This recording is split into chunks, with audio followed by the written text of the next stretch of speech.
안녕하세요. 성경 속에 숨겨진 하나님의 사랑의 메시지를 찾으며 함께 은혜 나누는 시간. 온리 바이블의 이수진 목사입니다. 성도 여러분, 성경을 읽기는 하지만 하나님께서 어떻게 나를 사랑하시는지 모르겠다고 생각하는 분이 계신가요? 하루하루 우리가 어떻게 살아야 신앙생활을 잘하는 것인지 고민이신 분이 계십니까? 오늘부터 저와 함께 온리 바이블을 통해 하나님의 말씀을 대하며 주님의 사랑을 우리의 마음속에 꼭꼭 채우는 시간이 되셨으면 좋겠습니다.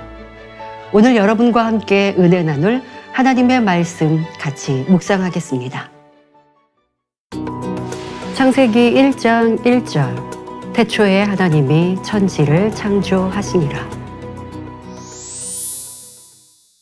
어린 시절부터 하나님은 살아계시고 창조주이시며 전지전능하신 분이라는 사실과 하나님 말씀인 성경을 배운다면 진리를 알고 창조주 하나님을 믿는 일이 별로 어렵지 않습니다. 그러나 오늘날 대다수의 사람이 교과 과정에서 진화론을 배우기에 하나님의 창조에 대해서 믿지 못하지요. 하지만 세계적인 스테디셀러인 성경을 보면 하나님의 창조 역사가 구체적이면서도 명확하게 나옵니다.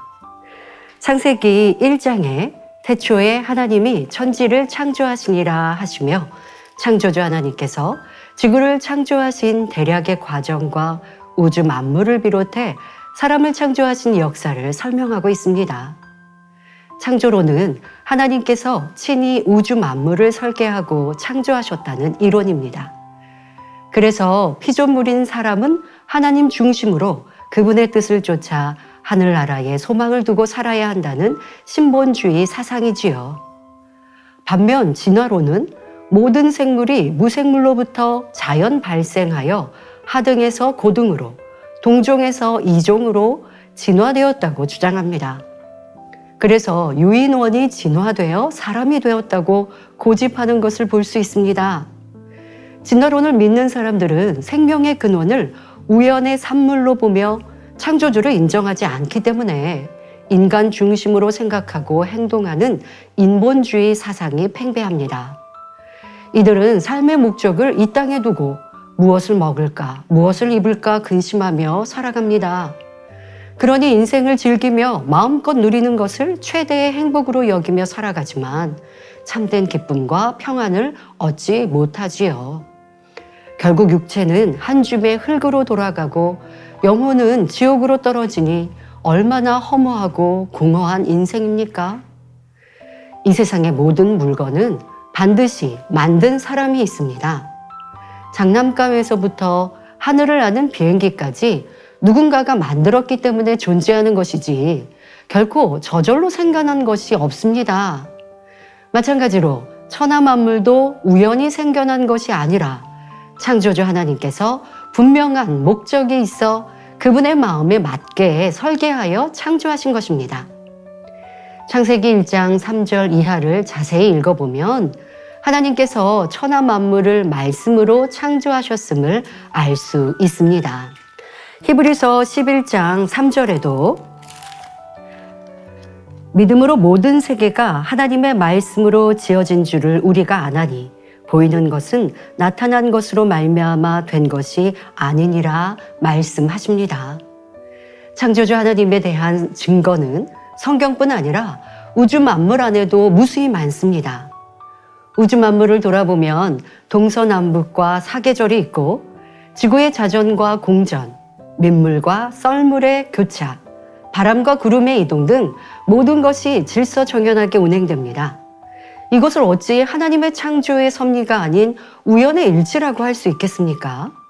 더구나 사람이나 짐승, 새, 물고기 등 모든 동물이 한결같이 눈은 2개요, 코는 하나에, 입도 하나, 귀는 2개요. 그 위치 선정까지 똑같습니다. 이것만 보아도 조물주 한 분에 의해 창조되었음을 알 수 있습니다. 로마서 1장 20절에는 창세로부터 그의 보이지 아니하는 것들 곧 그의 영원하신 능력과 신성이 그 만드신 만물에 분명히 보여 알게 되나니 그러므로 저희가 핑계치 못할지니라 말씀하셨습니다. 누구든지 마음문을 열고 천지 만물을 바라보면 창조주 하나님의 능력과 신성을 느낄 수 있고 살아계신 하나님을 알고 믿을 수 있기 때문입니다. 하나님께서는 창세 이래 어느 누구도 나는 창조주 하나님을 몰라서 못 믿었습니다 라고 핑계할 수 없도록 지금도 끊임없이 성령의 역사를 베풀고 계십니다. 성도 여러분, 창조주 하나님께서는 자기 형상, 곧 하나님의 형상대로 첫사람 아담을 창조하셨습니다. 그리고 창세기 1장 27절부터 28절에 복을 주시며 생육하고 번성하여 땅에 충만하라, 땅을 정복하며 모든 생물을 다스리라 하셨지요. 천지 만물을 말씀으로 창조하신 하나님께서 사람은 어떻게 만드셨을까요? 창세기 2장 7절을 보시겠습니다. 여호와 하나님이 흙으로 사람을 지으시고 생기를 그 코에 불어넣으시니 사람이 생명이 된지라 하셨습니다. 여기서 흙이란 진흙을 말합니다. 뛰어난 도공은 진흙을 사용하여 수천만 원 혹은 수억 대를 호가하는 도자기를 만들어냅니다. 어떤 사람은 질그릇이나 기왓장 혹은 값싼 벽돌을 만들어내지요. 이처럼 누가 어떤 재료로 어떤 물건을 만들었느냐에 따라 가치가 엄청나게 달라집니다. 하물며 전지전능한 하나님께서 친히 자기 형상을 따라 진흙으로 사람을 빚으셨으니 얼마나 아름답고 빛나는 존재로 창조하셨겠습니까? 그리고 그 코에 생기를 불어넣으시니 사람이 살아있는 영, 곧 생명이 되었습니다. 생기란 하나님의 근본된 능력을 의미합니다. 사람이 생명으로 창조된 과정은 형광등이 빛을 내기까지의 과정을 보면 쉽게 이해할 수 있습니다. 형광등이 빛을 내게 하려면 먼저 잘 조립된 형광등이 있어야 합니다. 그러나 그 상태로는 빛을 낼 수 없으며 전원과 연결되어 전류가 흘러야 비로소 빛을 냅니다. 텔레비전도 마찬가지이죠. 아무런 움직임 없이 죽어있는 듯한 물건인데 전원을 연결하면 화면에 갖가지 영상이 나타납니다. 텔레비전은 외관상으로 단순해 보이지만 그 속에는 오밀조밀한 부속품이 매우 복잡하게 조립되어 있습니다. 이와 마찬가지로 하나님께서는 단순히 흙으로 사람의 형상만 빚은 것이 아닙니다. 설계도대로 사람의 형상을 빚으시는 하나님의 손끝에서 근본의 빛이 나갔습니다. 그러자 몸 안에 오장육부와 뼈와 핏줄과 신경 조직이 완벽하게 만들어졌습니다. 이런 상태에서 전류를 통하게 하듯 생기를 불어넣으시니 곧 피가 돌고 호흡하며 움직일 수 있게 된 것입니다. 또 하나님께서는 사람의 뇌세포 안에 기억장치를 만들어 주셨습니다. 사람이 보고 듣고 체험한 것이 기억장치에 저장되는데 이것이 지식입니다.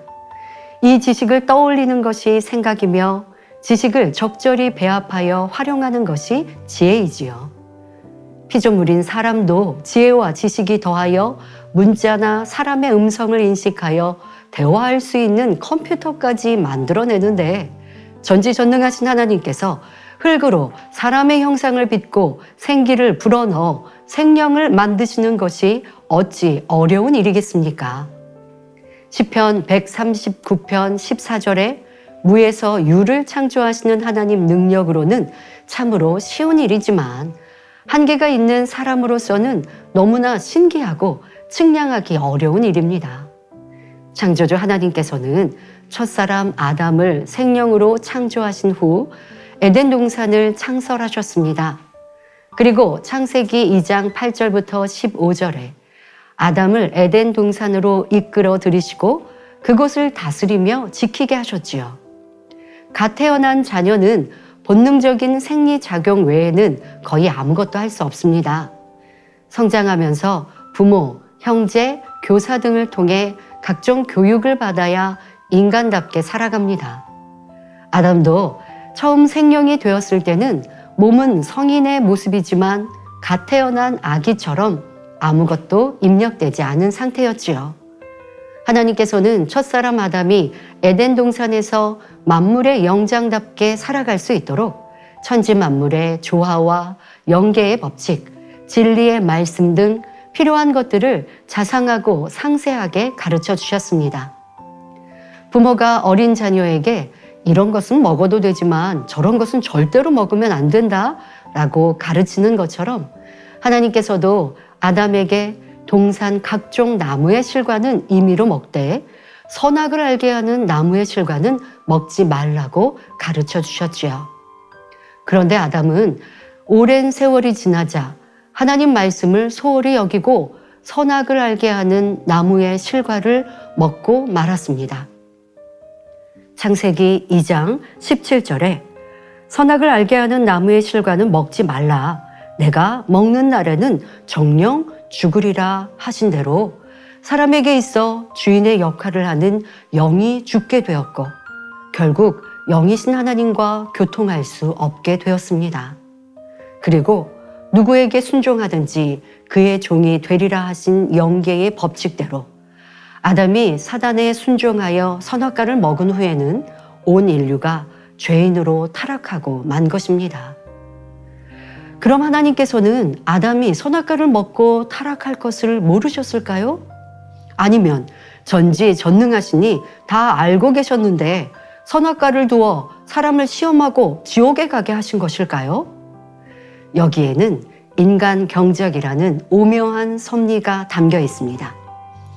이에 대해서도 오직 성경 안에 답이 있는데요. 이어지는 온리 바이블을 통해 하나님의 깊은 섭리를 깨달아 가시길 바랍니다. 오늘은 천지 만물의 창조자 되시는 하나님에 대해 말씀드렸습니다. 저와 여러분을 만드시고 사랑하시는 아버지 하나님, 그 사랑을 마음 깊이 느끼며 날마다 하나님께로 가까이 나아가는 성도님들이 되시길 기원합니다. 제가 기도하겠습니다. 좋으신 아버지 하나님, 천지 만물을 창조하시고 인간을 만드시사 하나님의 참 자녀 되기를 원하시며 인간 경작하신 하나님께 모든 감사와 영광을 올려드립니다. 이 시간 시청하는 모든 성도님들과 모든 시청자들에게 살아계신 하나님을 만나고 체험하는 은혜 주시고 또 하나님을 만나 평안한 삶을 살 수 있도록 축복하여 주옵소서. 하나님을 알지 못하고 믿지 못한 이들은 이제 창조주 하나님이 내 아버지가 되심을 믿을 수 있는 크신 은혜 주옵소서. 그리고 하나님을 믿는 우리 모두를 지키시고 보호하시사 평안하고 안전한 삶으로 영육간의 강건한 삶으로 축복하여 주옵소서. 감사드리며 우리 주 예수 그리스도의 이름으로 기도하옵나이다. 아멘.